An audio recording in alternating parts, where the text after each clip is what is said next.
I don't like being in here at night by myself.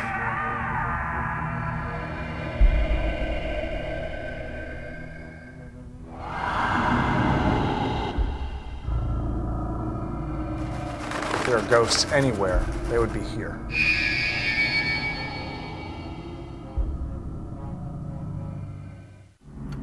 Prisons and jails built in America in the 17 and 1800s were gruesome reminders that crime did not pay.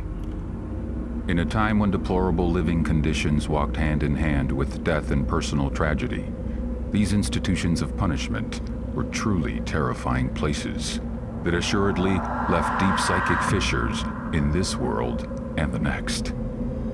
The Eastern State Penitentiary in Philadelphia, Pennsylvania, was just such a place.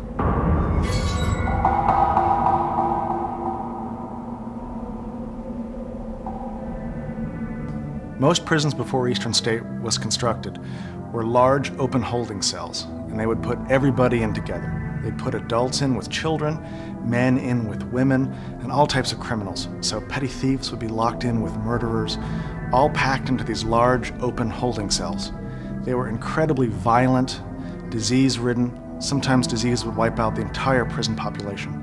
There was very little sense that people would be better after they were released. In response to these wretched conditions, a new type of prison was planned. Built on an elevated cherry orchard just outside Philadelphia, the Eastern State Penitentiary was supposed to be a new and humane way to house prisoners. But in fact, it turned out to be a place of solitude and misery. In the early years, prisoners at Eastern State lived in extreme isolation. They woke up in their cells, spent 23 hours a day in their cell, went to bed in their cell, and knew almost nothing aside from this small white room. Typical sentence was about 2 years. Inmates were given some kind of simple work to do in their cells and given nothing to read except for the Bible. The majority of them were illiterate anyway. And so, in the early decades of the prison's use, the experience of an inmate would be about surviving isolation. Day in, day out for years at a time with almost no human contact. Spending years in strict isolation can drive a person insane. Prisoners were housed in small individual cells with no windows and shortened doorways, specifically designed to humiliate an inmate. The only light source in the room came from a single hole cut in the ceiling of the cell called the Eye of God. The prison cells at Eastern State were designed like small chapels. They have a high arched ceiling and blank white walls, and the only light comes in from above. And they called it the Eye of God. And so when you're in there, you look up and all you see is this little circle of daylight looking down, and it does look a little bit like an eye. And it's meant to create the impression that you're always being watched, and that even though there's no windows in the room, God is looking down at you through this little point, this little eye above. It's spooky. The key to the success of Eastern State Penitentiary was the complete isolation of its inmate population. As a matter of practice, prisoners were hooded whenever they were outside their cells. Cells were built with soundproof walls in order to keep the prisoners from fraternizing with each other. For all essential purposes, the inmates were cut off from the outside world, forbidden to see another prisoner for the entire duration of their sentence. The people who ran Eastern State Penitentiary had a fetish about silence, and so even the guards pacing these corridors wore socks over their shoes to muffle their footsteps. And the carts they used to roll food up and down the hallways had leather over the wheels so they'd roll silently up and down the hallways. Inmates ate in their cells, they slept in their cells. Inmates were only taken out of their cells to bathe about once every 2 weeks, and when they did that, they had their heads covered with a hood with no eye holes. Basically put a bag over their head so that all the inmate would remember from their time at Eastern State was the 4 walls of their cell. Silence was strictly enforced at the Eastern State Penitentiary. If a prisoner was caught making any noise at all, they were severely punished. Prisoners who continually broke the rules faced stiffer and stiffer penalties. Over time, the prison's administrators had to resort to more intense forms of punishment to get their point across. Punishments for repeat offenders included the straitjacket, the iron gag, and a particularly hideous contraption called the mad chair. Most prisons at the time were extremely violent, and inmates who came into Eastern State could expect at first they'd be treated very well. But if inmates committed infractions of the rules at Eastern State, they'd be treated the way they'd be treated at any other prison in the early 1800s, which was with extreme force. Sometimes they would take inmates out into their exercise yards, hang them by their wrists from chains, strip them naked, and douse them with water in the wintertime. There was accounts of one inmate having ice hanging from his beard while he hung naked out in the exercise yards. There was even an inmate named Matthias Macumsey who was consistently making noise, and they couldn't get him to stop, and they put him in a device they called the iron gag. It held his hands behind his back, and a bar went up and into his mouth and put a metal rod against his tongue to keep him quiet.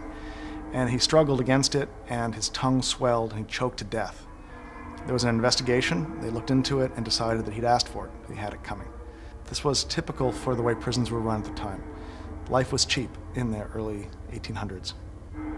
If a prisoner survived solitary confinement and had the physical strength to conquer the prison's many torture devices, he had one more demon to defeat, that being disease. The prison's poorly designed heating, plumbing, and ventilation systems worked together to spread the putrid odor of human waste to every nook and cranny of the building. These unsanitary conditions caused outbreaks of illness that ravaged both the inmate population and the guards assigned to maintain order in the prison. Without a doubt, serving time at the Eastern State Penitentiary was a mind-numbing experience. There were many documented instances where prisoners went insane because they could not handle the isolated conditions that were the mainstay of the prison. The Pennsylvania system of punishment at the Eastern State Penitentiary was finally abandoned as it produced very few reformed prisoners. For over 150 years, the Eastern State Penitentiary housed murderers, gangsters, and the criminally insane. Al Capone, America's most notorious gangster, was sentenced to 1 year at the Eastern State Penitentiary in 1929. By far the most famous of our alumni is Al Capone. A lot of people don't realize that the first time that Capone was in prison was in Philadelphia. He was traveling from Atlantic City back to his home in Chicago, and Philadelphia police stopped him while he was in town and searched him and found that Capone was carrying a .38 caliber revolver, and it was loaded. The courts in Philadelphia wanted to make an example out of this famous Chicago gangster, and so they gave him the maximum sentence, which was 1 year in prison. Ironically, though, they sent him up here to Eastern State Penitentiary, and while the courts were trying to be harsh with Capone, the Department of Corrections was extremely generous. And so while he lived here, Capone had oriental rugs and oil paintings on the wall of his cell, and he had a cabinet-style radio, which would be fairly high-tech, like having a DVD player now. We've never known why he got such special treatment while he was here. He might have bribed the warden. It might have just been that he was a celebrity. In 1956, cell block number 15, also known as Death Row, was constructed at the Eastern State Penitentiary, one of the last buildings added to the prison complex. Cell Block 15, otherwise known as Death Row, was a two-story building that housed the worst examples of humanity.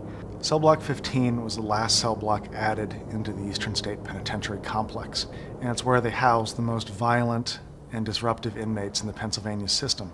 It's the only cell block that had the modern electronic door locks where they could open and close cells by pushing buttons, which kept the guards distanced from the inmates. They were scared of these guys. Many inmates spent the last weeks, days, hours of their life inside of Cell Block 15, and on the day of their execution, they'd be shipped out to a different institution to die in Pennsylvania's electric chair. By the 1960s, the march of time had been particularly unforgiving to the old prison. The Eastern State Penitentiary was considered out of date and in a state of miserable disrepair, and in 1971, the Commonwealth of Pennsylvania officially closed the doors of the historic Eastern State Penitentiary. Reopened in 1994 as an historic site, daily public tours are conducted at the Eastern State Penitentiary, and special ghost tours are held at night prior to Halloween. No better place could be found to host a ghost tour. In fact, many visitors come to the prison in the hopes of having a supernatural encounter with one of its many spirits. The prison's fortress-like atmosphere